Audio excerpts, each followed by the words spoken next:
ठीक है। अब कहते हैं बेटा किसी पे ज्यादा डिपेंड होना भी कई बार खतरनाक हो जाता है। ठीक है। अब ऐसे में क्या है, जिस समय ये सब चल रहा है, उनकी सेना की कमान दो लोगों के हाथ में है, जिनमें से एक नाम है रघुनाथ राव का, जिसको हम रघुबा के नाम से जानते हैं। किस नाम से जानते हैं? रघुबा के नाम से।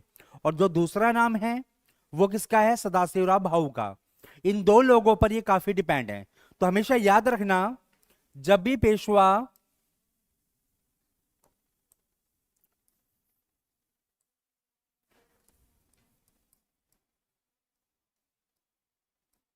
बालाजी बाजीराव की बात आए, तो आपको हमेशा याद रखना है ये दो लोगों पे डिपेंड है। पहला नाम है सदाशिवराव भाऊ,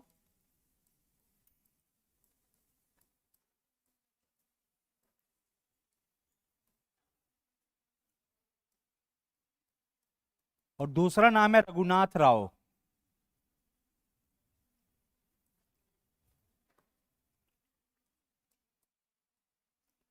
अब देखो आपके एग्जाम में क्वेश्चन कैसे बन सकता है। इन दोनों में हमारे काम का जो ज्यादा है वो कौन है? रघुनाथ राव है। रघुनाथ राव काम का ज्यादा क्यों है? क्योंकि दिल्ली पर इसी ने आक्रमण किया है। बेटा अहमद शाह अब्दाली ने कुल 8 बार भारत पर आक्रमण किया। कितनी बार? 8 बार। तो उसने जब आक्रमण किया तो उसके बाद उसने दिल्ली पर अपना एक मंत्री बिठा दिया, जिसका नाम था नजीबुद्दौला। किसने? अहमद शाह अब्दाली ने। तो दिल्ली पर अटैक करके रघुनाथ राव ने नजीबुद्दौला को हटा दिया है। ठीक है। और जिस बात का जब अहमद शाह अब्दाली को पता चला है, तो वो इनसे काफी नाराज है, मराठाओं से। ठीक है। दूसरी चीज क्या है, मैंने आपको बताया था, इस समय मराठा जो हैं, चाहे वो बंगाल का शासक हो, उस पर भी आक्रमण करेंगे, चाहे वो उस समय का राजपूती मैटर हो। याद होगा ना कल जो डिस्कस किया था हमने, राजपूतों में जो युवराज बनने का जो वो था, मामला था, उसमें भी इन्होंने टांग अड़ाई थी। तो इसका मतलब ये है कि दूसरों के मामलों में ये कुछ ज्यादा टांग अड़ा रहे हैं। और आपको थोड़ा याद रखना है, इसी रघुनाथ राव ने क्या किया है, बंगाल का जो शासक है, बंगाल का उस समय जो शासक है, ये नवाब है अलवर्दी खां, अलीवर्दी खां, उसको भी इसने हराया है। इसलिए आप देखोगे बेटा कि जिस समय अब अहमद शाह अब्दाली दोबारा वापस आ रहा है युद्ध करने के लिए, तो कोई भी एक भी शासक ऐसा नहीं होगा भारत में जो इसका साथ दे दे मराठाओं का। और इसके लिए कई हद तक जो रघुनाथ राव की जीत की जो नीतियां हैं, वो ज्यादा काम करेंगी। सोचिए बेटा एक पल के लिए कि आप बैठे कहां पर हो। अगर हल्का सा भी आपको मैप दिखाई दे रहा हो, तो मैप में जो आपको नीचे की तरफ पिंक हिस्सा दिख रहा है ना, आप वहां बैठे हो, वहां से ऊपर के जितने भी राज्य हैं, सबको अपने अपने दुश्मन बना लिया है। यह आपकी सबसे बड़ी कमी है। और जब वो आपको पता है ये बेटा, जब विदेशी अटैक हो रहे हैं, तो ऐसे में आपको शांति रखनी चाहिए, दोस्त बनाने चाहिए, आप दुश्मन बना रहे हो। तो बेटा ये सब रीजन थे। ठीक है। आज जो हम बात करने वाले हैं वो है पानीपत का तीसरा युद्ध। तो एक हेडिंग बनाइए, पानीपत का तीसरा युद्ध, थर्ड बैटल ऑफ पानीपत। कर दो इसको रफ।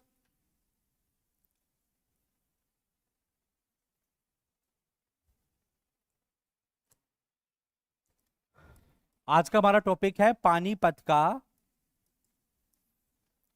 तीसरा युद्ध।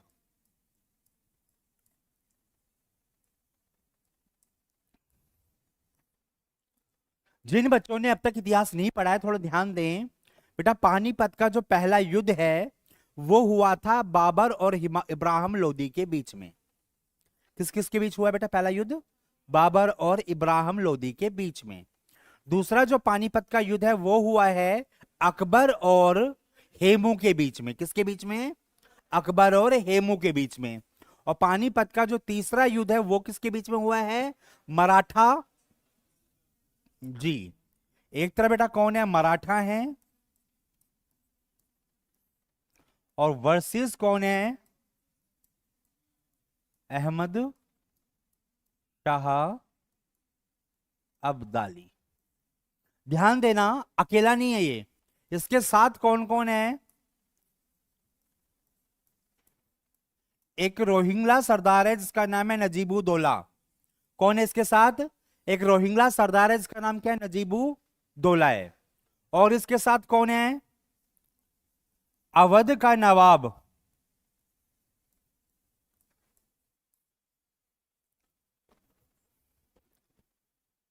कौन था अवध का नवाब? नहीं, याद करो जो मैंने आपको 1764 में बताया था। है जी? नहीं, वाजिद अली शाह तो बेटा जब अंग्रेज उस पर कैप्चर करेंगे तब होगा वो तो। है जी? सुझाव हुआ इंसान, वेरी गुड। सुजाउद्दौला। कौन है? सुजाउद्दौला। तो ये तीन लोग एक साथ मिल गए हैं और वर्सेस किसके युद्ध हो रहा है? मराठा के।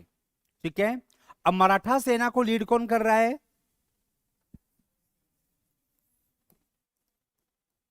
इसको ऐसे ही बनाना बेटा तो याद रह जाएगा। सदाशिव राव भाऊ। उनके साथ कौन है? पेशवा का बड़ा लड़का है विश्वास राव, वो भी उनके साथ है। प्लस महादजी सिंधिया। ये तीन चार नाम है बेटा जो एग्जाम में पूछे जाते हैं। महादजी सिंधिया, और एक नाम और रख लीजिएगा, शमशेर बहादुर। शमशेर बहादुर कौन है ये? हाँ, मस्तानी बाई का बेटा। तो ये तीन चार नाम है, इनको याद रख लो। इसको ऐसे ही लिख देना बस, ज्यादा पूरी लाइन नहीं बनानी, ऐसे नाम लिख के छोड़ दो बस। तो कई बार क्वेश्चन आ जाता है कि किसने भाग नहीं लिया था। एग्जामिनर क्या करेगा? तीन नाम, दो नाम वहां से उठाएगा, दो नाम यहां से उठाएगा, चार नाम लिख के छोड़ देगा और बोलेगा, एक नाम अपनी मर्जी से कोई डाल देगा कि पानीपत के युद्ध में किसने भाग नहीं लिया था। तो ऐसे क्वेश्चन कई बार बन जाते हैं। ठीक है, हो गया सबका? उतार लिया? जल्दी उतार, बस नाम उतार लीजिए, कोई रामायण नहीं लिखनी इसकी।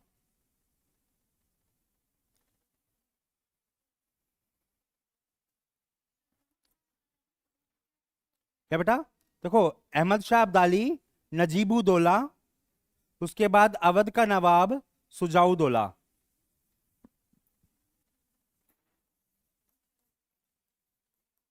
सुजाउद्दौला, सुझा हुआ इंसान। तो पानीपत के युद्ध में ये सब भाग ले रहे हैं। ठीक है, हो गया? कर दूं रफ इसको? जी। अब अच्छा बच्चों, एक चीज बताना, आप आपने कोई ना कोई सीरियल, कोई ना कोई मूवी जरूर देखी होगी जो कि अहमद शाह अब्दाली या अकबर के अटैक से रिलेटेड होगी। उनमें आपने हमेशा देखा होगा कि जो विदेशी आक्रमणकारी है, चाहे वो कोई भी हो, सिकंदरी क्यों ना हो, वो सब हमेशा पीछे रह के लड़ेंगे। हमेशा सेना आगे होगी तो शासक होगा वो पीछे होगा। लेकिन भारतीय राजा महाराजाओं में आपने क्या देखा होगा? शासक सबसे पहले आगे भाग रहा है। मतलब अगर गलती से शासक मर गया तो क्या होगा? युद्ध वहीं खत्म। ठीक है, जबकि उनमें शासक कब आएगा? जब पूरी सेना नष्ट हो चुकी होगी तब वो शासक आएगा। बाहुबली मूवी देखी होगी, वो अफ्रीकन जो है वो आराम से अपने वहां बैठा हुआ है, उसकी सेना लड़ रही है, और यहां बाहुबली और उसका दोनों भाई वो घुसे हुए हैं सबसे आगे। तो ये होगा हमेशा।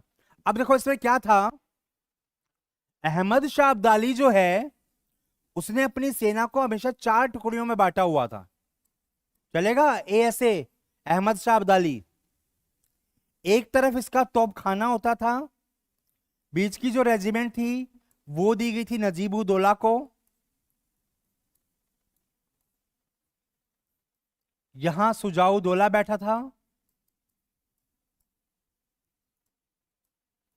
और यहां उसके अदर कमांडर थे।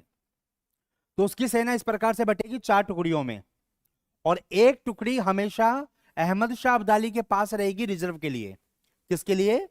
कि इनमें से कोई भी सेना थक जाएगी तो ये सेना उसकी जगह आ जाएगी, वो सेना यहां आ जाएगी, ताकि बेटा सेना को टाइम टू टाइम क्या किया जाए? रिफ्रेश कर लिया जाए। मराठाओं ने कहा हम भी सेम काम करेंगे। कहते ना कि कभी आप किसी की नकल करके महान नहीं बन सकते, और कहते हैं नकल के लिए भी अकल चाहिए। इन्होंने भी क्या किया? अपनी सेना को सेम इसी तरह से बांट दिया। देखिए देखना, बेवकूफी समझना आप अपनी इनकी। यहां ये टुकड़ी दी गई विश्वास राव को, यहां इनका तोपखाना था। बेटा जैसे मैं नाम डाल रहा हूं उसको वैसे डाल देना, आपको नाम याद हो जाएंगे कुछ। तोपखाने का कमांडर था इब्राहिम गार्दी। ये एशिया का सबसे अच्छा तोपची है, इससे बढ़िया तोपची उस समय कोई नहीं था, इब्राहिम गार्दी।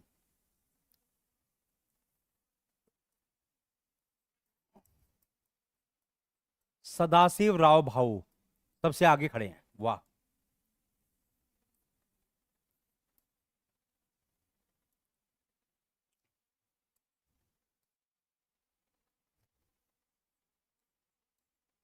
महादजी सिंधिया,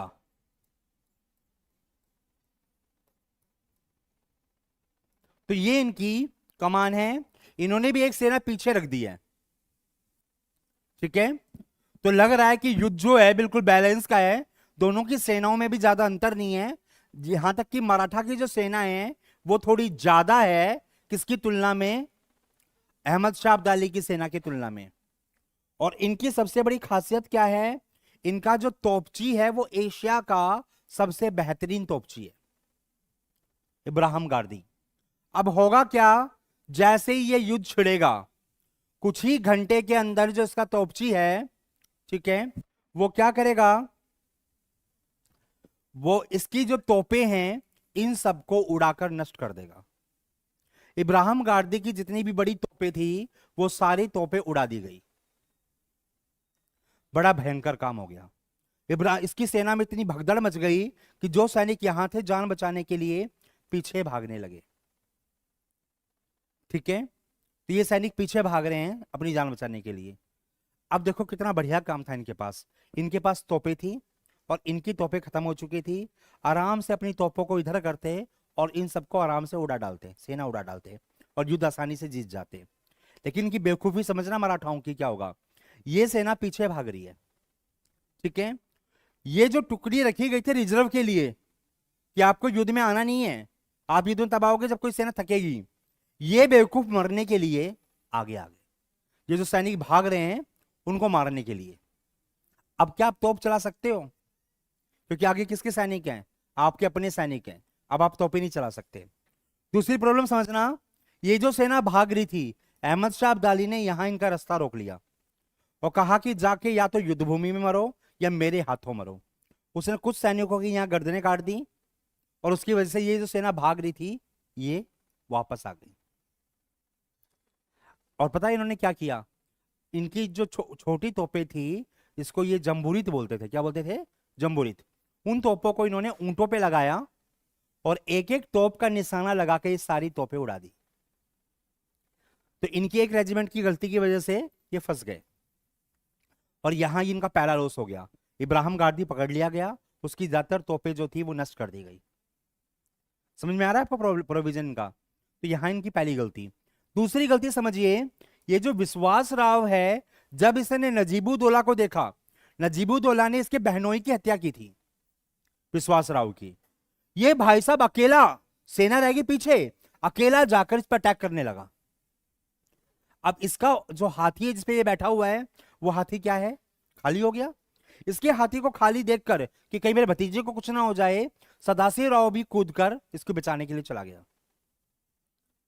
मतलब दोनों बड़े योद्धा जो मराठाओं के हैं, जो कमांडर है, सेनापति हैं, वो दोनों जाके नजीबुद्दौला से भिड़ रहे हैं। इसने यहां से आके बैक रूट से रास्ता पूरा क्लोज कर दिया। अब ये सेना यहां खड़ी है, देखिए शासकों के नाम पे कोई नहीं है। और फिर क्या होगा, सेना में इतनी भगदड़ मचेगी, आधे सैनिक तो बेचारे भगदड़ में मर जाएंगे, जो बाकी सैनिक बचेंगे उनको पीट पाट के मार दिया जाएगा। और आपको पता है सारे बड़े योद्धा जो थे इस युद्ध में जो गए थे, उनमें से कोई वापस नहीं आया। यहां तक कि बेटा 6 महीने तक किसी को यह पता नहीं चला कि इस युद्ध का परिणाम क्या हुआ है। 6 महीने बेटा कम टाइम नहीं होता, क्योंकि किसी युद्ध का परिणाम कब पता चलता है, जब कोई एक तो जिंदा बचे। जब कोई जिंदा बचा ही नहीं तो परिणाम क्या पता लगता, कोई परिणाम नहीं। इसलिए मराठाओं की जिंदगी की सबसे बड़ी बेवकूफी थी या सबसे बड़ी भूल थी। और दूसरी प्रॉब्लम समझिएगा, जब ये इस युद्ध के लिए निकले हैं तो थोड़ा सा ध्यान देना। अगर आप इंडिया के मैप को कंसीडर करें तो पाएंगे कि पूना से पहले कौन गया था बेटा? रघुनाथ राव गया था, जाके दिल्ली जीत ली थी उसने। तो जब ये दूसरी सेना निकली थी सदाशिव राव भाऊ वाली, तो इनको पता था हमें युद्ध तो करना नहीं है, क्योंकि रघुनाथ राव जीत चुके हैं। हमें क्या करना है? जाकर आराम से दिल्ली पहुंचना है, दिल्ली घूम फिर के वापस आ जाना है। तो महिलाओं ने कहा आप दिल्ली जाओगे, अच्छा बढ़िया मौसम चल रहा है कार्तिक का, हम गंगा जी स्नान कराते हैं। अब एक महिला कहेगी तो दूसरी क्या कहेगी? अच्छा उसके हस्बैंड तो उसको लेके जाए, तो मुझे ना ले जा सकते हैं। अब वो दूसरी तैयार हुई, तीसरी तैयार हुई, फिर जो आम पब्लिक है वो कह रही राजा जी आप जा रहे हो, हमें भी ले चलो, हम भी देखा गंगा जी कैसी है। ठीक है, तो इनके साथ महिलाओं का जो खाना बना, अब इतने महिलाएं होंगी, सब खाना पीना बनाने के लिए भी लोग चाहिए, तो खाना बनाने वालों का लश्कर ज्यादा है, सैनिक कम है इनके पास, और जो सैनिक है वो इन्होंने ऐसे मरवा दिए। अब होगा क्या? इस युद्ध में जो इनकी मदद कर सकते थे वो मैंने बताया सब खिलाफ थे इनके। एक सूरजमल साहब थे जो इनकी मदद करने के लिए आए थे, उसको मैंने आपको बताया था कि आगे कौन लड़ेगा, इस बात को लेकर इन्होंने सूरजमल जी से भी झगड़ा ले लिया, और वो भाई साहब अपनी सेना लेके वापस लौट गए। लेकिन सूरजमल को जी को लगा कुछ भी हो, ये हैं तो भारतीय महिलाएं, इनका सम्मान करना मेरा फर्ज है। तो सूरजमल साहब ने अहमद शाह अब्दाली के पास चिट्ठी लिखी कि मैं आपसे एक अनुरोध करता हूं कि जितनी भी महिलाएं पकड़ी गई हैं आप उन सबको रिहा कर दीजिए। अहमद शाह अब्दाली को लगा इस युद्ध में तो कुछ मिला नहीं मुझे, तो सूरजमल से ही कुछ मिल जाए। तो कहते हैं बेटा उसने ये कहा कि ठीक है मैं महिलाओं को तो वापस कर दूंगा, लेकिन एक हर महिला की कीमत लगेगी। और कहते हैं बेटा उस समय 200 200 300 अशरफियां लगाई गई एक महिला की कीमत। तो जितने भी इनसे हो पाया सूरजमल से, उतनी महिलाओं को मतलब खरीद कर उन महिलाओं को वापस पेशवा के पास पूना भिजवाया गया। ठीक है, लेकिन बाकी बहुत सारी महिलाएं थी जिनको इंडिया से उठाया के ले जाया गया। और कहते हैं उस समय काबुल में महिलाओं के वो लगे, जैसे मीना बाजार होते हैं ना, मीना बाजार लगाए गए और महिलाओं को बेचा गया। तो एक कहावत थी, एक दिनार, मतलब कुछ वहां चलती थी उस कंट्रीज में कि एक महिला की कीमत एक दिनार, तो एक एक दिनार में महिलाओं को बेचा गया। सोचिए आप उस समय क्या हाल हुआ होगा इस युद्ध के बाद। अब जब ये युद्ध खत्म हो गया, किसी को कुछ पता नहीं है, पेशवा साहब पूना में बैठे सोच रहे हैं कितनी बड़ी सेना गई थी, इतना लाभ लश्कर गया था, क्या हुआ उसका। तो पूना से निकलते हैं देखने के लिए कि पता तो चले क्या हुआ है। जब वो निकल कर आते हैं तो रास्ते में उनको दो व्यापारी मिल जाते हैं, उन व्यापारियों से बातचीत होती, तो उन व्यापारियों के पास कुछ हुंडियां थी। उन हुंडियों में जब वो पढ़ते हैं तो उनका तो सर घुमरा हो जाता है। उन हुंडियों में लिखा था कि पानीपत में दो बड़ी अशरफियां खाक हो गई, असंख्य गिन्नियां सड़कों पे मतलब रास्ते में बिखर गई, और जो सिक्के हैं या जो खनक है सिक्कों की, उसका तो पता ही नहीं कहाँ खो गई। मतलब इस युद्ध में दो बड़े जो अशरफियां हैं, वो कौन? सदाशिव राव भाऊ और विश्वास राव मारे गए हैं। और जितने कमांडर है सेनापति है, उनका भरोसा ही नहीं है कोई जिंदा बचा है कि कोई नहीं बचा। ठीक है, तो इस युद्ध में मराठाओं ने, एक कहावत है कि कोई मराठा परिवार ऐसा नहीं था जिसका कोई बच्चा इस युद्ध में ना मारा गया हो, या जिस परिवार से किसी की मृत्यु ना हुई हो। तो आप समझ सकते हो बच्चों कितना भयंकर युद्ध रहा होगा ये। ठीक है, और इस युद्ध के बाद वैसे अहमद शाह अब्दाली को भी झटका लगा, उसने 8 बार अटैक किया, ये उसका 5वां अटैक था। इसके बाद वो 3 बार और आएगा, लेकिन अब उतना कामयाब नहीं होगा जितना कामयाब वो यहां हुआ है। ठीक है, तो यहां बेटा इस युद्ध में मराठाओं की हार हो गई है। और पेशवा साहब को जब पूरी खबर पता लगी है, उनको उसी समय हार्ट अटैक आ गया, और पेशवा साहब की भी डेथ हो गई। तो कहते हैं एक तो ये युद्ध खतरनाक, इतने लोग मारे गए वो खतरनाक, और फिर इस युद्ध के परिणाम के रूप में क्या आया? पेशवा जी की डेथ हो गई। तो मराठाओं के लिए तो डबल झटका हो गया ना भी, पेशवा भी मारे गए, इतने सारे सेनापति सब मारे गए। ठीक है, इसलिए युद्ध बड़ा भयंकर है मराठाओं के लिए। ठीक है, तो लिखिएगा इस युद्ध के बाद पेशवा की मृत्यु हो गई। After this battle Peshwa died. इस युद्ध के बाद पेशवा की मृत्यु हो गई।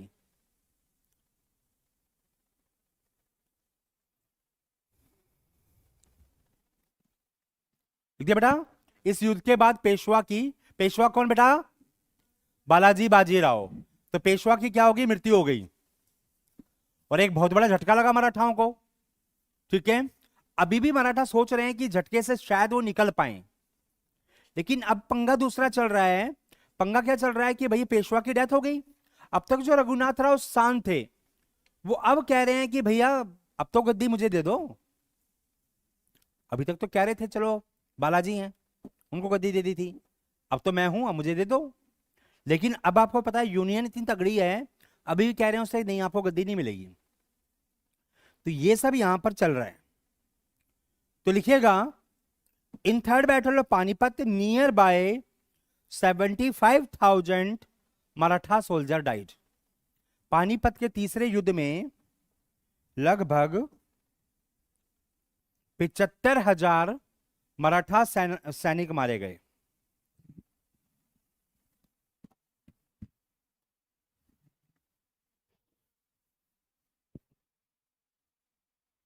है बेटा, इस युद्ध में, या हाँ इंग्लिश में, okay, in third battle of Panipat near by 75,000 Maratha soldiers died.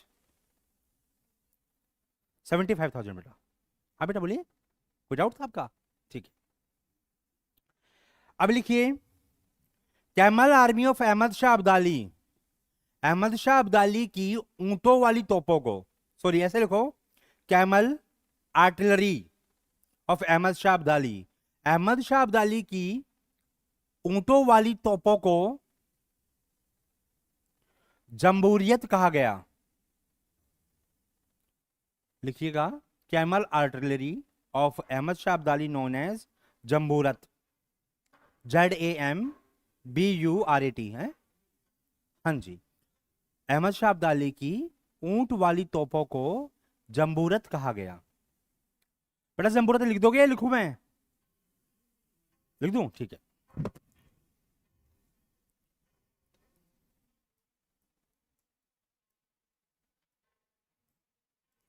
जम्बूरत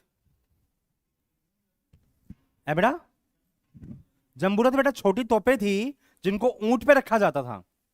इसकी खासियत क्या होती है बेटा, आप तोप चलाओगे आगे आके, जैसे सामने वाला तोप चलाने की कोशिश करेगा, ऊंट है, उसको हल्का सा मारोगे ऊंट उसको पीछे ले जाएगा तोपों को। तो बड़ी खासियत थी इन तोपों की, हल्की तोपें होती थी ये जम्बूरत। ठीक है, फिर लिखिएगा, in Maratha army, in Maratha army a trained group of soldiers, trained group of soldiers known as Huzurat. Maratha सेना में ऐसे सैनिक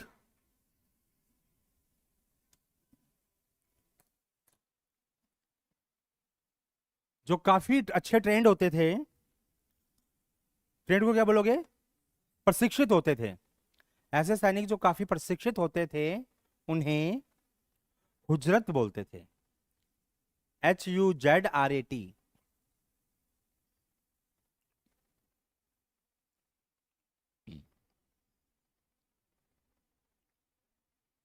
हुजरत बोलते थे, हुजरत।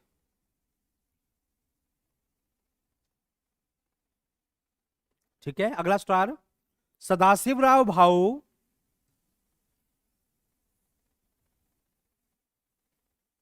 was son of Chimaji, CHIMAJI, Chimaji Appa. ये चिमाजी अप्पा का बेटा था।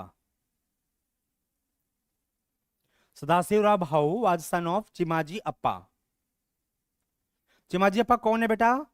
ये जो पेशवा हैं बाजीराव जी, इससे पहले जो थे, उनके भाई हैं ये। चिमाजी कौन है? ये ब्रदर हैं किसके? बाजीराव मल्हार के।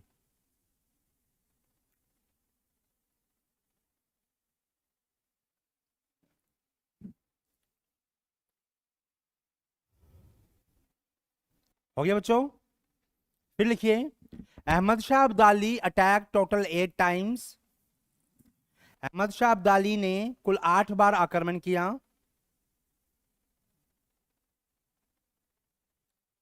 It was it's 5th attack. ये उसका 5वां आक्रमण था।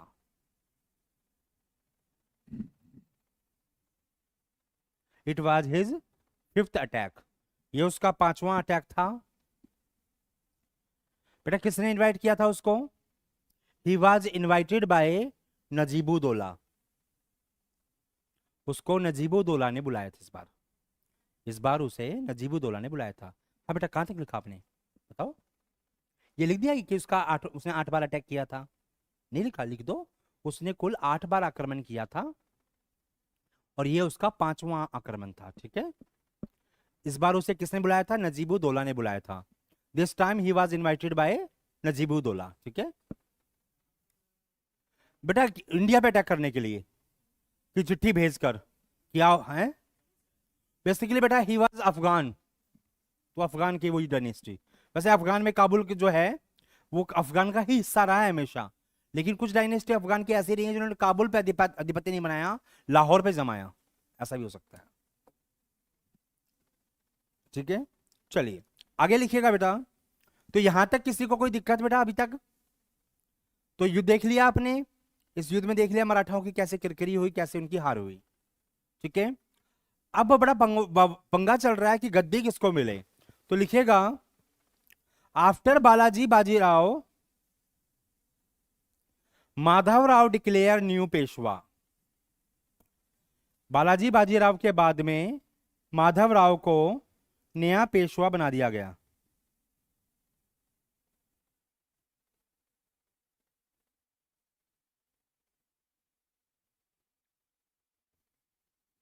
माधवराव को न्यू पेशवा बना दिया गया। तो बच्चों अब नया पेशवा कौन बन गया है? Madhavrao.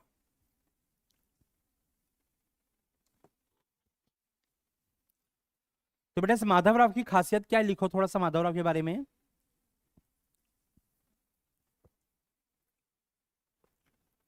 He had conflict with Raghunath Rao. इसका भी रघुनाथ राव से झगड़ा रहेगा।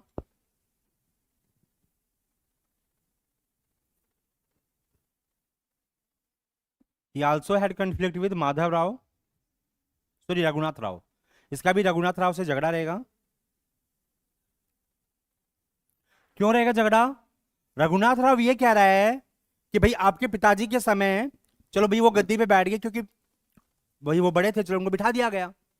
ठीक है, लेकिन एज में तो बड़ा मैं था, मुझे गद्दी मिलनी चाहिए थी। चलो लेकिन ठीक है, पेशवा के बेटे थे तो बैठ गए गद्दी पर। लेकिन ये बताओ अब तुम गद्दी पर क्यों बैठ रहे हो? तुम्हारी जगह ये गद्दी मुझे मिलनी चाहिए। मैं तुमसे एज में भी सीनियर हूं, एक्सपीरियंस भी ज्यादा है। तो अब लोग उसको गद्दी दे नहीं रहे हैं। तो कह रहा है काम करो, मराठा एम्पायर को आधा आधा बांट दो। आधा किसको दे दो? माधवराव को, और आधा किसको दे दो? रघुनाथ राव को। लेकिन वो भी इसकी किस्मत खराब है। ये जो बेटा महादजी सिंधिया है ना, ये इस युद्ध में बचने वाले मराठा सेनापतियों में से सबसे महान था, जो आने वाले फ्यूचर में बड़ा महान होगा, महादजी सिंधिया। अब ये बच के आ गया है। अब ये कह रहा है कि भैया इस युद्ध में जो अंतिम इच्छा थी वो यही थी कि गद्दी किसको मिले? माधवराव को मिले। तो ये भी माधवराव का पक्ष ले रहा है। तब रघुनाथ राव चिड़ा चिड़ा घूम रहा है, गद्दी बेचारे को मिल नहीं रही है। अब गद्दी पे बैठा कौन है? माधवराव, एक छोटा बच्चा। ठीक है, तो लिखिएगा in Madhavrao period Maratha attacked on Hyderabad and Mysore. Madhavrao के समय में मराठाओं ने हैदराबाद और मैसूर पर आक्रमण किया।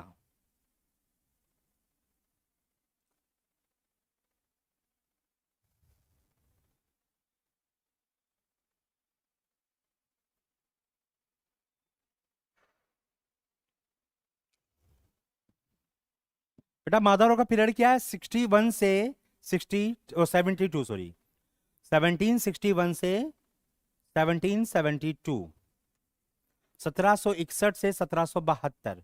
ये माधवराव का पीरियड है बेटा, याद रहेगा। माधवराव का पीरियड क्या है? 1761 से 1772। अब इसके पीरियड में पहला काम तो क्या कर दिया इन्होंने भाई? सिंपल सी बात है, हैदर अली जो मैसूर का बहुत बड़ा शासक है उसको हरा दिया। और किसको हरा दिया? हैदराबाद के निजाम को भी हरा दिया। पहले बाजीराव ने हराया था पेशवा ने, अब इन्होंने भी हरा दिया। तो भाई एक तरह से वो भी क्या हो गए हैं, मराठा के अंडर हो गए हैं, उनको ट्रिब्यूट दे रहे हैं, पैसा दे रहे हैं। फिर लिखिए 1772, मुगल बादशाह Shah Alam second arrived in Maratha shelter. 1772 में मुगल बादशाह शाह आलम द्वितीय भी मराठाओं के संरक्षण में आ गया। हाँ, शाह आलम सेकंड भी मराठाओं के संरक्षण में आ गया। Shah Alam second arrived in shelter of Marathas. Bracket लगा के लिख दो, from Allahabad now he again reached Agra. Allahabad से वो दोबारा आगरा और दिल्ली आ गया। रीच दिल्ली लिख दो, रीच दिल्ली, वापस दिल्ली आ गया। इलाहाबाद से वो दिल्ली आ गया। बच्चों समझना मेरी बात को, मैंने आपको बताया था ना 1764 के बक्सर के युद्ध के बाद में इलाहाबाद की संधि हुई थी। और इलाहाबाद की संधि में क्या हुआ था, मुगल बादशाह शाह आलम को कह दिया गया था कि अब आपका जो दरबार चलेगा वो कहां से चलेगा, अब वो इलाहाबाद से चलेगा, है ना। अब आप दिल्ली में रहने का आपको अधिकार नहीं है। लेकिन बेटा यहां पर क्या हुआ, मुगल बादशाह को लगा कि अंग्रेजों को कोई रोक सकता है, तो व्यक्ति कौन है, माधवराव। तो माधवराव के समय वो कहाँ आ गया, वापस उसने मराठाओं से कांटेक्ट किया कि भाई आपसे तो हमारे अच्छे रिलेशन रहे हैं, और देखो मुझे इलाहाबाद में बिठाया हुआ है कैद करके, आओ और मेरी रक्षा करो। मराठा आएंगे, अंग्रेजों को पीटेंगे, पीट पाट के अंग्रेजों को भगा देंगे, और इलाहाबाद से मुगल बादशाह को लेकर उनको दिल्ली ले आएंगे, और दिल्ली में उनको गद्दी पे बिठा दिया जाएगा। ठीक है, तो इस प्रकार से ये मराठाओं की एक रणनीतिक विजय चल रही है। लेकिन यहां पर क्या होगा, जब बादशाह को वहां से निकालकर दिल्ली ला दिया गया है, तो क्या अंग्रेजों से मराठा का पंगा शुरू नहीं हो गया है ना। लेकिन अंग्रेज देखो अभी बिजी हैं बाकी झगड़ों में, इसलिए वो अभी मराठा को कह रहे हैं कि तुम कुछ भी कर लो, अभी हम कुछ नहीं कह रहे, एक बार इनसे निपट लें, फिर तुम्हारे पास भी आएंगे, मौका मिलेगा हमें। तो भाई पेशवा साहब बड़ा अच्छा काम कर रहे हैं, सब कुछ बढ़िया चल रहा है। लिखिए, but in 1772 Peshwa died from TB. 1772 में टीबी से पेशवा की मृत्यु हो गई, ट्यूबरकुलोसिस।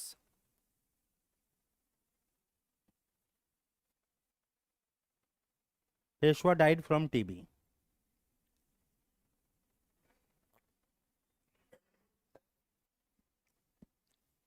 तो बेटा टीबी से क्या होगा, पेशवा की डेथ हो गई। तो बेटा एक अंग्रेज अधिकारी है, नाम है ग्रांट डफ, उनके कोटेशन है, कोटेशन ध्यान से लिखो। अकॉर्डिंग टू ग्रांट डफ, ग्रांट डफ के अनुसार early death of Peshwa, early death of Peshwa was more dangerous for the Maratha, पहले इंग्लिश में फिर हिंदी में, was more dangerous for Maratha in comparison of defeat of Panipat. लिखिएगा, पेशवा की असमय मृत्यु मराठाओं के लिए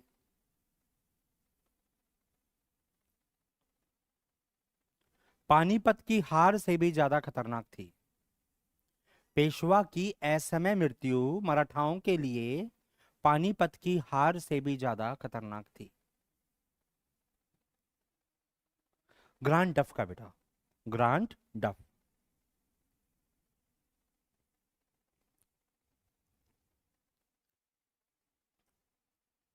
इसके बाद क्या हुआ बेटा, after him Narayan Rao declare new Peshwa. इसके बाद नारायण राव को नया पेशवा बनाया गया।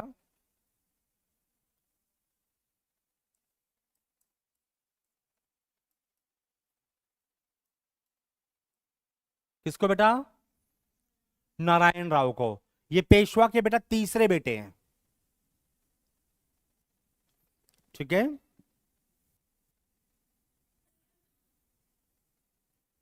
कौन से पेशवा के, बाजीराव के। जो बाजीराव है ना, इससे पहले वाले, सबसे पहले वाले, मतलब बाजीराव जो है, उसके एक बेटा कौन था? नाना साहब, जो गद्दी पे बैठा था। दूसरा बेटा कौन था? शमशेर बहादुर, जो पानीपत के युद्ध में मर गया। और दूसरा तीसरा बेटा कौन है? ये नारायण राव, तो गद्दी मिली है। लेकिन बेटा जिस दिन उसको गद्दी मिली, उसी रात को रघुनाथ राव ने इसकी गर्दन काटकर इसकी हत्या कर दी। देखिएगा, he was killed by Raghunath Rao. Raghunath Rao ने इसकी हत्या कर दी।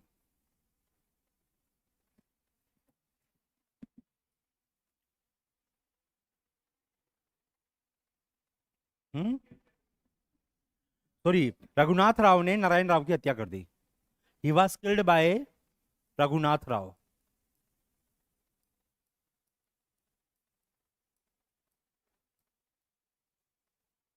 रघुनाथ राव।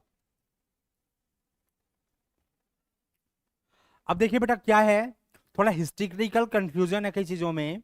कई किताबों में आपको यह देखने को मिलेगा कि नारायण राव जो है वो माधव राव का छोटा भाई है। ठीक है, तो कई किताबों में ये लिख दिया जाता है। कई किताबों में आपको ये देखने को मिलेगा कि भैया ये पेशवा का ही बेटा है। तो थोड़ा कंफ्यूजन मराठा इतिहास में यहाँ पर देखने को मिल रहा है हमें। ठीक है, एग्जाम में क्वेश्चन नहीं आएगा किसका बेटा है, तो डोंट वरी, टेंशन ना ले। ठीक है, लेकिन पता होना चाहिए नारायण राव को किसने मार दिया? रघुनाथ राव ने मार दिया। कि अब ये भी नहीं रहा, अब तो गद्दी दोगे, अब तो कोई बचा ही नहीं राज परिवार में।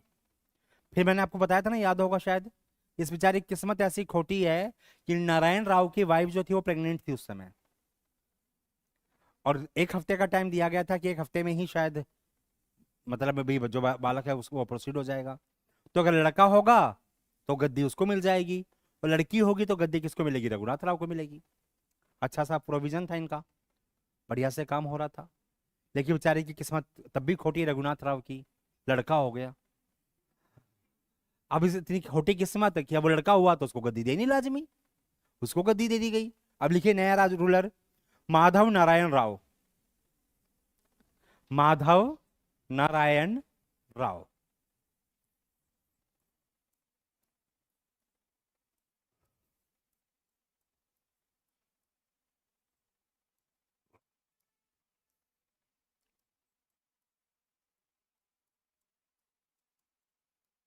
माधव नारायण राव। 3 दिन का बच्चा है बेटा, इसको गद्दी मिल गई है, बस पर बेचारे रघुनाथ राव को नहीं मिल रही है। तो ऐसे में इंसान थोड़ा फ्रस्ट्रेटेड हो जाता है, उसका दिमाग काम नहीं करता। अब राहुल गांधी साहब हैं, अगर सही समय पे उनकी मैरिज कर दी जाती तो बढ़िया दिमाग काम कर रहा होता। अब तुम उनकी मैरिज करवा नहीं रहे, तो बेचारा वो यही बोलेगा कि मशीन बनाऊंगा, सोना डालोगे, आलू डालोगे, सोना निकल जाएगा। तो बेचारे की मैरिज मुझे करवानी चाहिए। अब गड़बड़ की बात यह है, जिस एज में उसको कोई बहू नहीं दे रहा, बहुमत की वो डिमांड कर रहे हैं। पंगा यहां आके अटका हुआ है।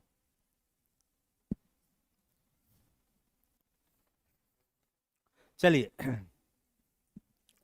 तो माधव नारायण राव, इनको गद्दी मिल गई है। अब बच्चा तो थोड़ी ना गद्दी पे बैठेगा। तो इसके लिए उन्होंने क्या किया है, दो बड़े नेता हैं उस समय मराठाओं के, उन्होंने एक 12 भाई काउंसिल बनाई है। लास्ट ईयर यूपीपीसीएस, 12 भाई काउंसिल क्या बनाई गई है बेटा? 12 भाई काउंसिल बनाई गई है। किसकी सेफ्टी के लिए? इस बच्चे की सेफ्टी के लिए और प्रशासन के कामों को चलाने के लिए। क्या बनाई गई है? 12 भाई काउंसिल। एग्जाम में 2-3 बार आ चुका है कि 12 भाई काउंसिल किसके समय बनी थी। तो बेटा पेशवा जो माधव नारायण राव है उसके समय बनी है 12 भाई काउंसिल। इसमें दो नाम याद रखना, बस ज्यादा नहीं। एक तो है महादजी सिंधिया,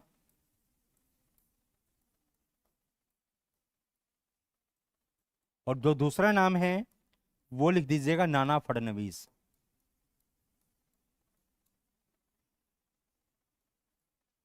नाना फडणवीस। इस नाना फडणवीस को बेटा मराठाओं का चाणक्य कहा जाता है, नाना फडणवीस। तो 12 भाई काउंसिल याद रखना, 12 भाई काउंसिल बनाई गई है। इसमें नाना फडणवीस और महादजी सिंधिया दो का योगदान सबसे अधिक है।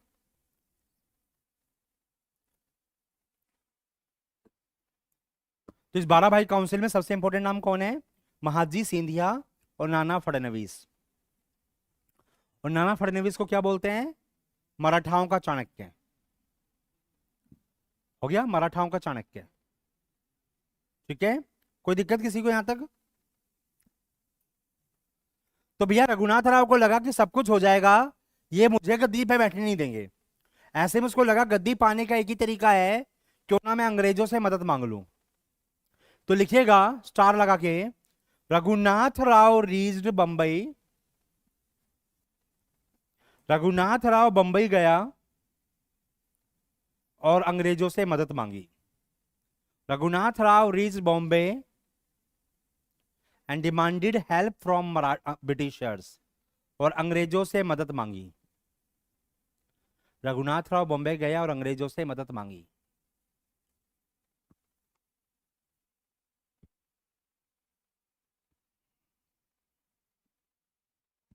और यहां सूरत की संधि हुई।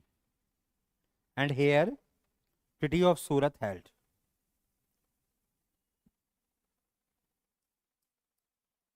यहां सूरत की संधि हुई। किस किस के बीच हुई है बेटा ये? रघुनाथ राव है एक तरफ बेटा बॉम्बे ब्रिटिश फैक्ट्री है। ठीक है, इनके बीच में संधि हुई है। लेकिन बच्चों आपकी नॉलेज के लिए बता दूं, 1773 में ही एक रेगुलेटिंग एक्ट आ चुका है। क्या आ चुका है? रेगुलेटिंग एक्ट, जिसमें कहा गया है कि अंग्रेजों की 3 फैक्ट्रियां हैं। 1773 में क्या आया है? Regulating act.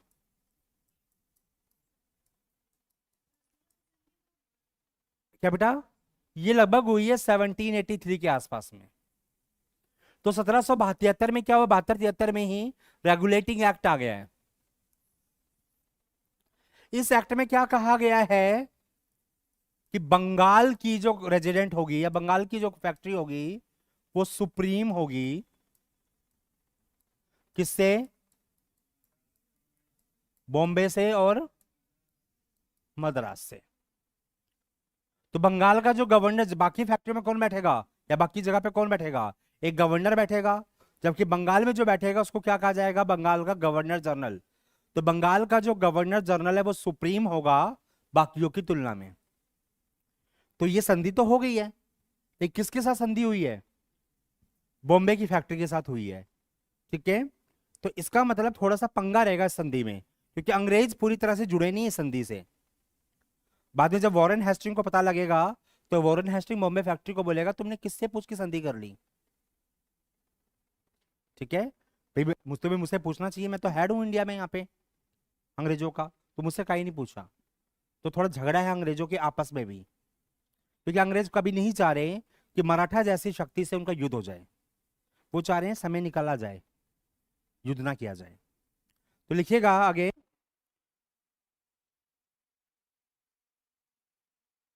सॉरी संधि की डेट लिखना बेटा, ठीक करना डेट। ये संधि हुई है 7 मार्च 1775 को, सॉरी से तो युद्ध हो जाएगा। 7 मार्च 1775 को संधि हुई है। इसकी शर्तें लिखो, संधि की शर्तें। इस संधि में बेटा 16 शर्तें हैं, हमारे काम की बस 2 हैं। लिखिए, इस संधि में 16 शर्तें हैं। दिस ट्रीटी हैज 70 और 16 क्लाउज। एक लिखो पहला, 2500 soldiers given to Raghunath Rao. Raghunath Rao को 2500 सैनिक दिए जाएंगे।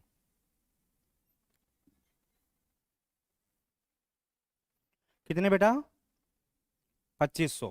ये अंग्रेज सैनिक होंगे, बड़े बहादुर सैनिक होंगे, और उस सैनिकों की मदद से वो क्या करना, उसे क्या करना होगा? पुणे पर कब्जा करना होगा। Number 2, revenue of Surat and Broach. Revenue of Surat and Broach, Bharuch, इसको बहरोच बोलते हो आप, Broach given to Britishers. Surat और बड़ौच का रिवेन्यू किसको देना होगा? अंग्रेजों को देना होगा। तो भाई ये संधि कर ली गई है। बड़ौच, बहरोच बोल दो, बड़ौच बोल दो, एक ही बात है। ये जो रिवेन्यू है वो किसको देना पड़ेगा? अंग्रेजों को देना पड़ेगा। तो हेडिंग बनाइए बेटा, फर्स्ट एंग्लो मराठा वॉर, पहला आंग्ल मराठा युद्ध 1775 से 82।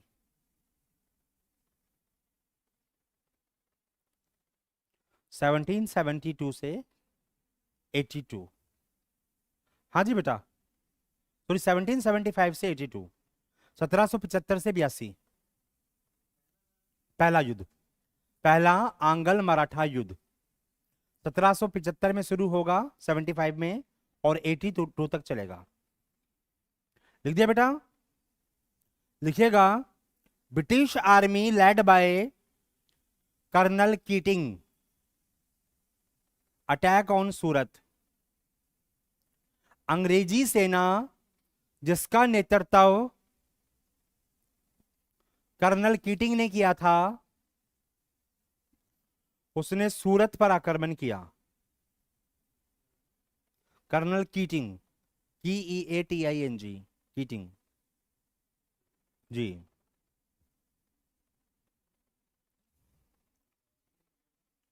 कर्नल कीटिंग ने किया था बेटा, कर्नल कीटिंग हो गया जी।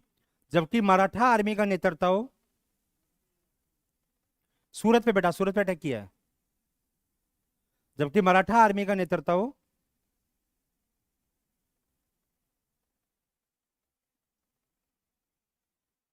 देखिएगा, फड़के ने किया था, PHADKE, फड़के।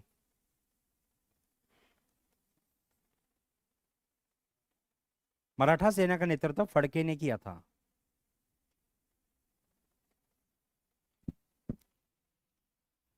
इस युद्ध को आरास का युद्ध कहते हैं। This battle is known as battle of आरास।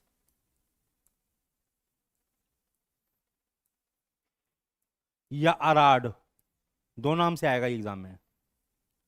इसे अराड या आरास का युद्ध कहते हैं।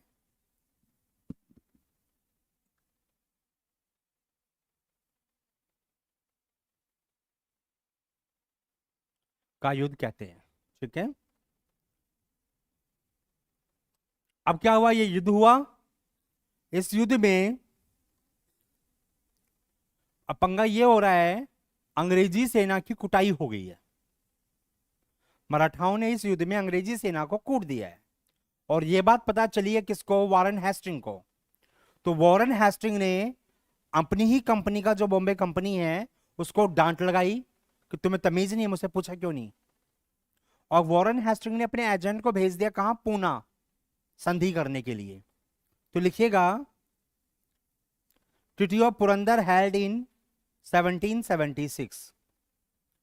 पुरंदर की संधि 1776 में हुई। कब हुई? 1 मार्च को, 1 मार्च 1776।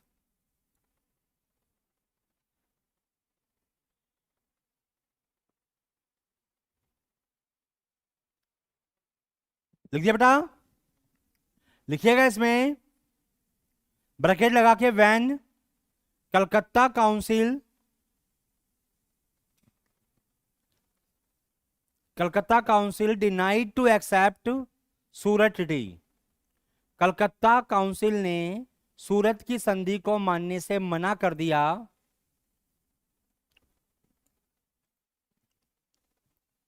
कलकत्ता काउंसिल ने सूरत की संधि को मानने से मना कर दिया, denied to accept Surat treaty, and Warren Hasting sent colonel Upton to Poona. Warren Hasting ने कर्नल उपटॉन को पूना भेजा संधि करने के लिए। कर्नल उपटॉन, उपटॉन ये वाला बेटा, इंग्लिश में उपटॉन हो जाएगा, UPTON।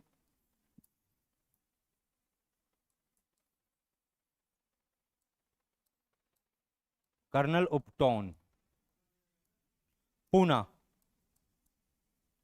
कहाँ भेजा है इसको? पूना, सॉरी पूना हो गया तो, पूना भेजा कि जाओ और क्या करो, संधि कर लो, किससे? मराठाओं के साथ में। तो एक नई संधि होगी, संधि का नाम क्या है बेटा? ट्रीटी ऑफ पुरंदर, है ना, पुरंदर की संधि। अब लिखिए इसी में, पुरंदर की संधि होगी है। इसकी कुछ शर्तें हैं वो लिख लीजिए। सूरत ट्रीटी कैंसिल्ड, सूरत की संधि को समाप्त कर दिया गया।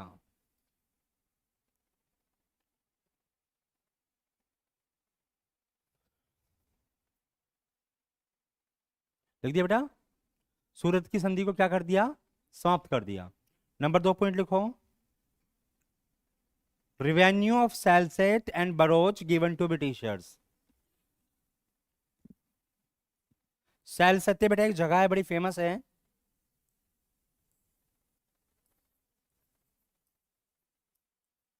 सैलसेट बोलते हैं इसको वैसे।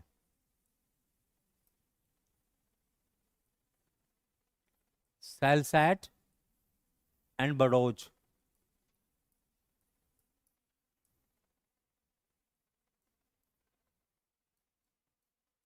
सैलसेट एंड बड़ोच, बरोच गिवन टू ब्रिटिशर्स, अंग्रेजों को सैलसेट और बड़ोच का रेवेन्यू दे दिया गया। युद्ध हार जाने के नाम के 12 लाख रुपए दिए गए। 12 lakh given as warfare.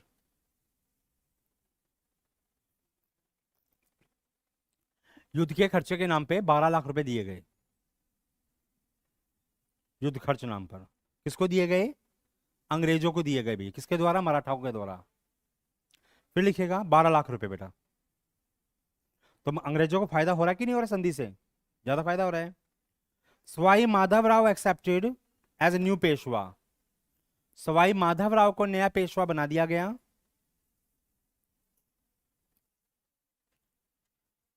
Sawai Madhavrao को नया पेशवा बना दिया गया और रघुनाथ राव को 25,000 की पेंशन दे दी गई। रघुनाथ राव को 25,000 की पेंशन पर मंथ दे दी गई।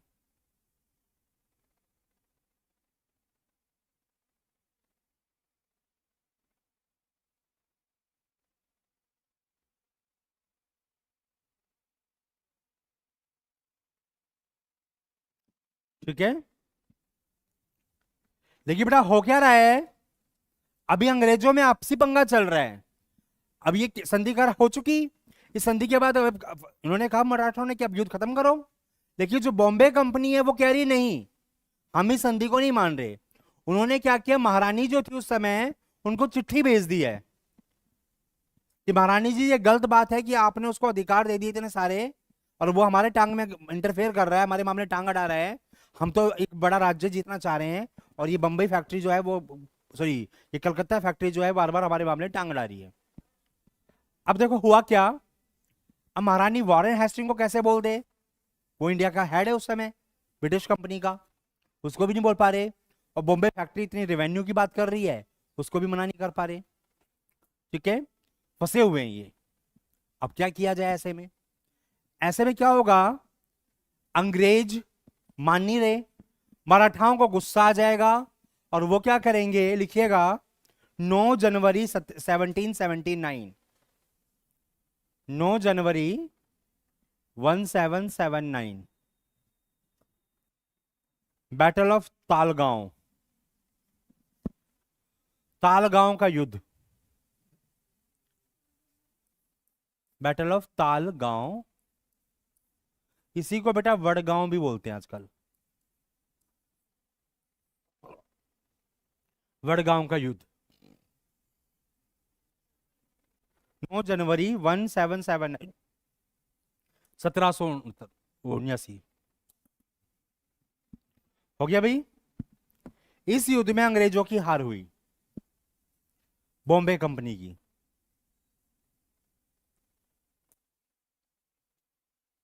In this battle Britishers lost, इस युद्ध में अंग्रेजों की हार हुई और 16 जनवरी 1779, 16 जनवरी 1779 treaty of Wadgaon held, Wadgaon की संधि हुई।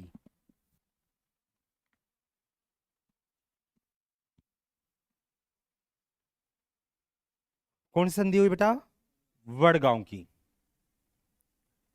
इसमें कहा गया कि जो भी आपको जमीन मिली थी, कौन सी, बड़ोच की और सैलसटे की, वो कैंसिल। अब तुम हार गए ना, अब हम तुम्हें कहे 12 लाख रुपए देंगे, अब तो तुम हमें पे करोगे। ठीक है? क्या आपको लगता है वॉरेन हेस्टिंग ऐसी संधि को एक्सेप्ट करेगा? नहीं करेगा।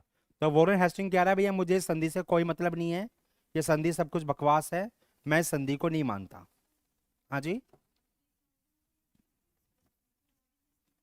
बेटा, वॉरेन हेस्टिंग नहीं है इसमें, ये बॉम्बे रेजिमेंट है, उसमें कोई नहीं, कोई कमांडर नहीं है बेटा। इधर से भी बेटा सिंधिया वगैरह है, मतलब मराठा की जो पूरी शक्ति वो नहीं भिड़ रही, मराठाओं के जो सेनापति है ना वो भिड़ रहे हैं। ठीक है, क्लियर है जी?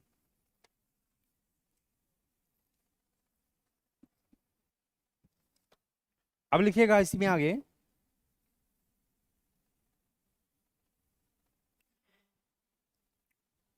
तो लिखिएगा now Warren Hasting sent a new army. अब वॉरेन हेस्टिंग ने एक नई सेना भेजी। Now Warren Hasting sent a new army. अब वॉरेन हेस्टिंग ने एक नई सेना भेजी जिसका नेतृत्व कर्नल गोडार्ड ने किया, which led by colonel Goddard, जिसका नेतृत्व कर्नल गोडार्ड ने किया। गोडार्ड बेटे, ये युद्ध जो हो रहा है ना पूरा इसमें हो रहा है गुजरात के एरिया में, कर्नल गोडार्ड ने भेजी, और इस सेना ने अहमदाबाद और बसई को जीत लिया। This army von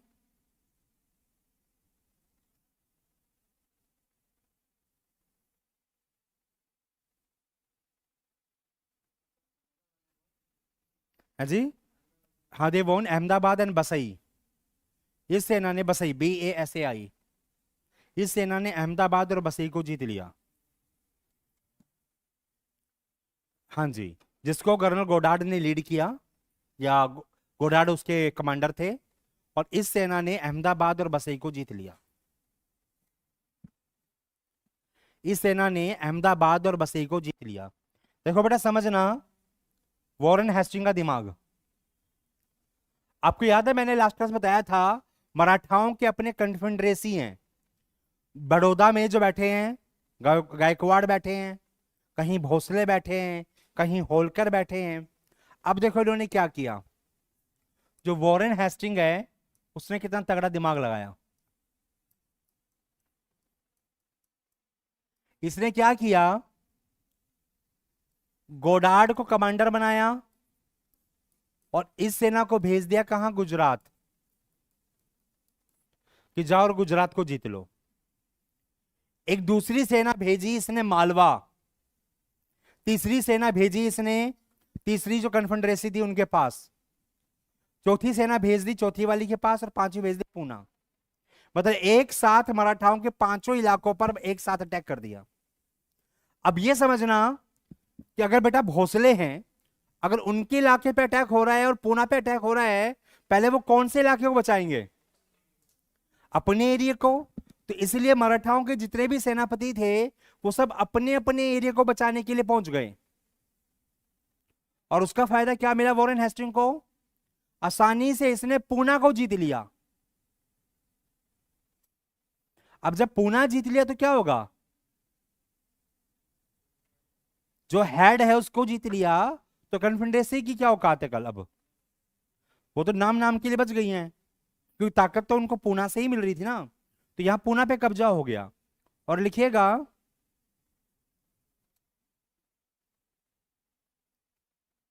treaty of Salbai 1782, Salbai की संधि।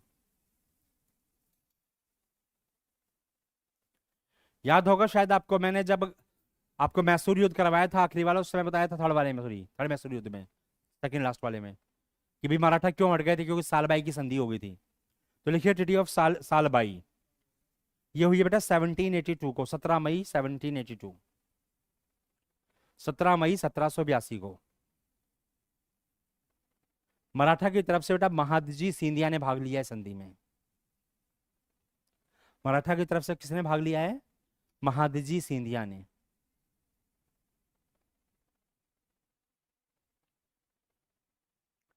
इस संधि में क्या कहा गया है, लिखो टर्म्स क्या है इसकी।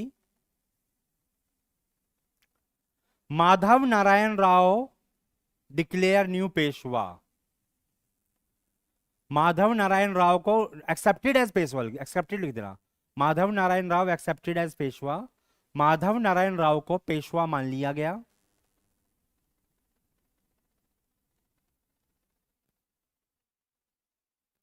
ठीक है। सेलसेट एंड थाना गिवन टू ब्रिटिशर्स, सेलसेट जो जगह लिखी थी मैंने, और थाना फोर्ट, THANA, थाना फोर्ट, गिवन टू ब्रिटिशर्स, सेलसेट और थाने फोर्ट अंग्रेजों को दे दिया गया।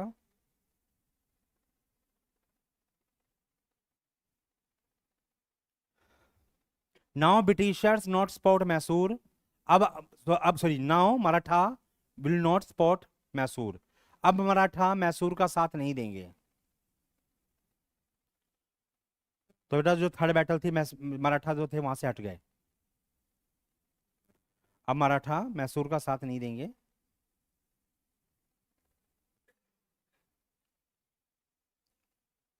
रघुनाथ राव गॉट 3.5 लाख एनुअल, रघुनाथ राव को 3.5 लाख रुपए साल के मिलेंगे।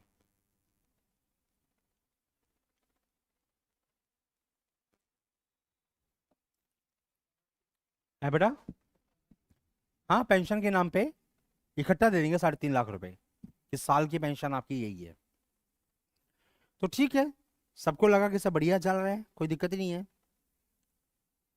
फिर लिखिए,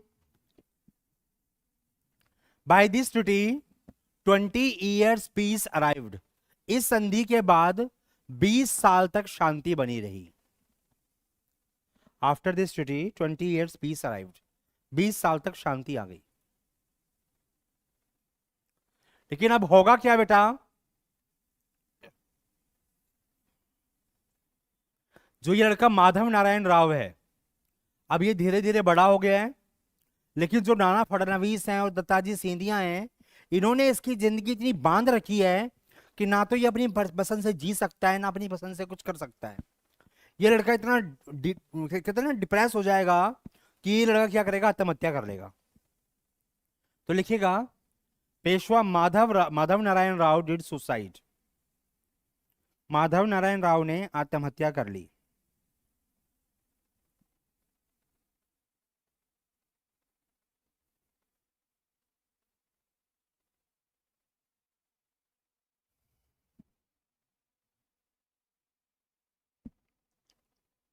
ठीक है, क्या कर दिया उसने, आत्महत्या कर ली। अब देखो बेटा, जो पेशवा का परिवार है, अब उसमें कोई वारिस नहीं बचा। जब उसमें कोई वारिस नहीं बचा तो अब मजबूरी क्या बनी, उधर रघुनाथ राव की भी डेथ हो गई है। तो कहा कि रघुनाथ राव को कुर्सी नहीं मिल सकती, तो क्या हुआ, उसके बच्चों को तो गद्दी दे सकते हैं। अब रघुनाथ राव के एक बेटा है जिसका नाम है बाजीराव सेकंड, अब उसको गद्दी दी जाएगी। तो लिखिएगा, new Peshwa Bajirao second, son of Raghunath Rao.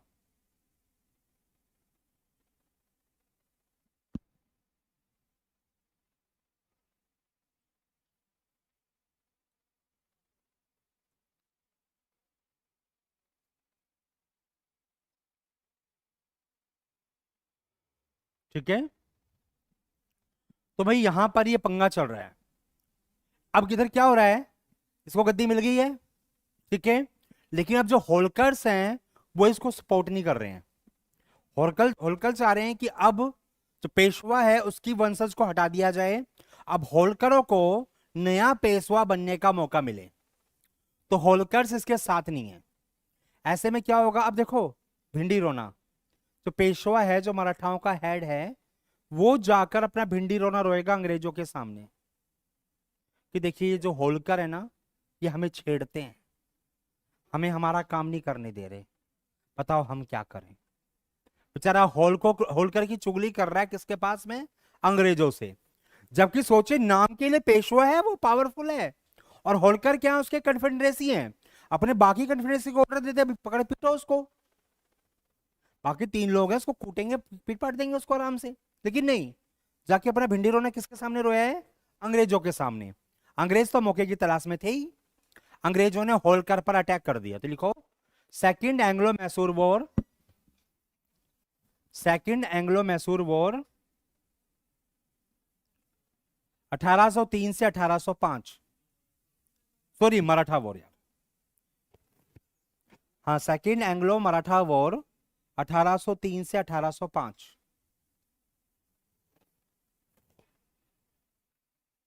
Anglo Maratha war लिखिए ट्रीटी ऑफ बैसीन, बैसीन की संधि। हाँ लिखो पहले, एंग्लो मराठा वॉर लिखो इसमें, ट्रीटी ऑफ बैसीन हेल्ड ऑन 31 दिसंबर 1802, बैसीन की संधि 31 दिसंबर 1802 को हुई। किस किस के बीच हुई है बेटा? पेशवा बाजीराव सेकंड और अंग्रेजों के बीच में। बेटा ये हुई थी 31 दिसंबर 1802 को, अंग्रेजों और पेशवा बाजीराव सेकंड के बीच में। नहीं नहीं नहीं बेटा, अभी पहले संधि होगी, फिर अंग्रेज मदद करने आएंगे। लिखो पहले, यही तो गोल झोल देगा वो एग्जाम में कि संधि बाद में होती है, संधि पहले कैसे हो रही है? अंग्रेजों और बाजीराव सेकंड के बीच में, पेशवा बाजीराव सेकंड के बीच में। लिखिए here Britishers promise to help Bajirao second, अंग्रेजों ने बाजीराव सेकंड की मदद करने का वचन दिया।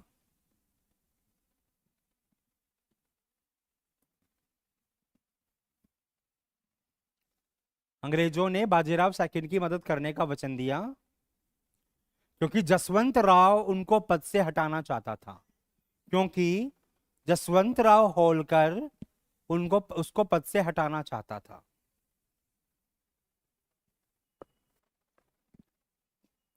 Because Jaswant Rao Holkar want to remove Peshwa Bajirao second.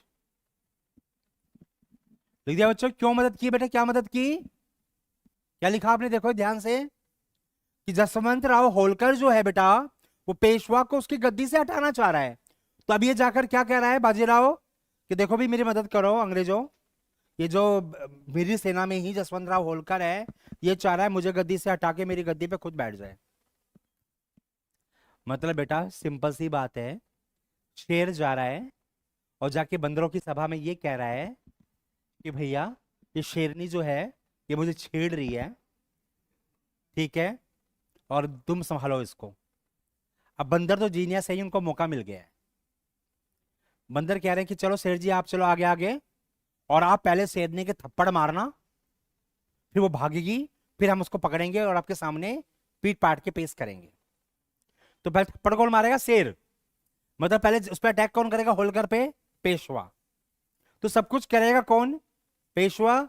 जब वो होलकर हार जाएगा तो उसको पकड़ा जाएगा और पेशवा के सामने पेश कर दिया जाएगा, देखो जी हमने आपकी मदद की, अब आप हमें कुछ गिफ्ट दीजिए।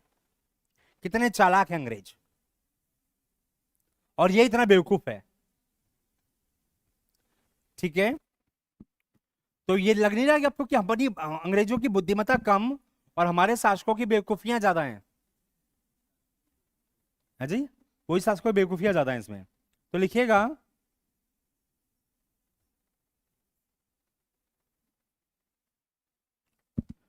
ब्रिटिशर्स अटैक्ड ऑन होलकर्स, अंग्रेजों ने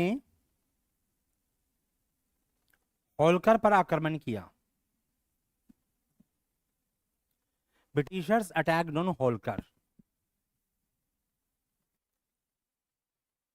अब बच्चों एक चीज बताओ, आपका सगा भाई हो या आपका कोई दोस्त हो खास, ठीक है, आप उसको अपने झगड़े में कितनी बार कूट दो ये चलेगा, लेकिन क्या आपके सामने कोई दूसरा उसको कूटेगा, आप सहलोगे?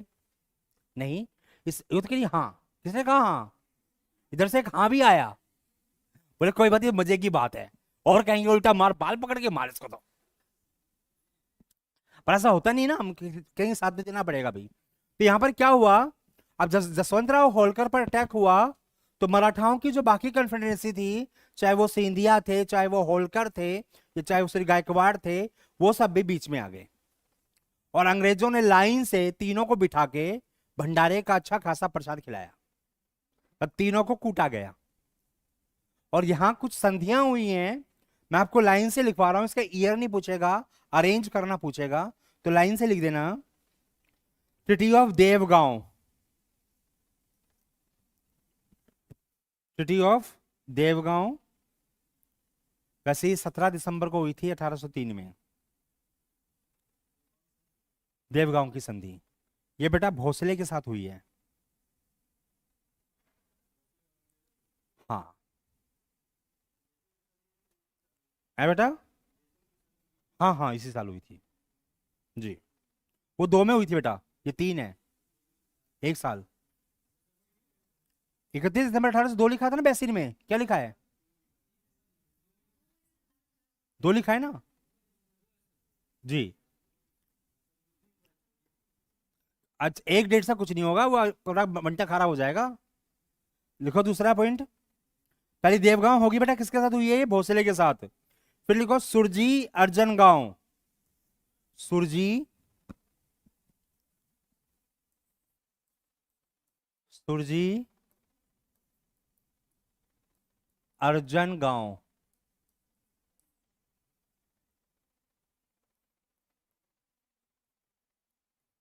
हिंदी वाले बच्चे ध्यान से, सुरजी अर्जन गांव की संधि ये हुई है बेटा 30 दिसंबर 1803 को सिंधिया के साथ में। क्या बेटा? 30 दिसंबर 1803, ये सिंधिया के साथ, सिंधिया है बेटा। 1803, तीन तीन 30 नहीं 3, 18, अच्छा वो डेट 30, हाँ 30 दिसंबर 30 बेटा, हाँ जी, सिंधिया और अंग्रेज। हाँ जी, किसका बेटा? बेटा मर गए थे वो अपने आप, नेचुरल डेथ हो गई थी इन युद्धों से पहले ही। मैंने बताया ना 20 साल का गैप रहा, और 20 साल के गैप में उसकी डेथ हो गई थी। और आपको पता है, जिस दिन पेशवा ने आत्महत्या की, वो माधव नारायण राव ने, उसके कहते हैं 2 से 3 महीने बाद ही नाना फडणवीस की अपने आप नेचुरल डेथ हो गई। तो अगर बंदा 3-4 महीने और वेट कर लेता तो फायदा रहता ना भाई। हमारे यहाँ आत्महत्या एक ऐसा इशू है बहुत बड़ा, और रीजन क्या है? फालतू का दिमाग। अभी क्या हुआ था, मोदी जी की सरकार बनी थी 14 में, तो उस समय उन्होंने ये बोला था कि मैं एक कानून डेली हटाऊंगा, तो भी और कोई कानून को हटा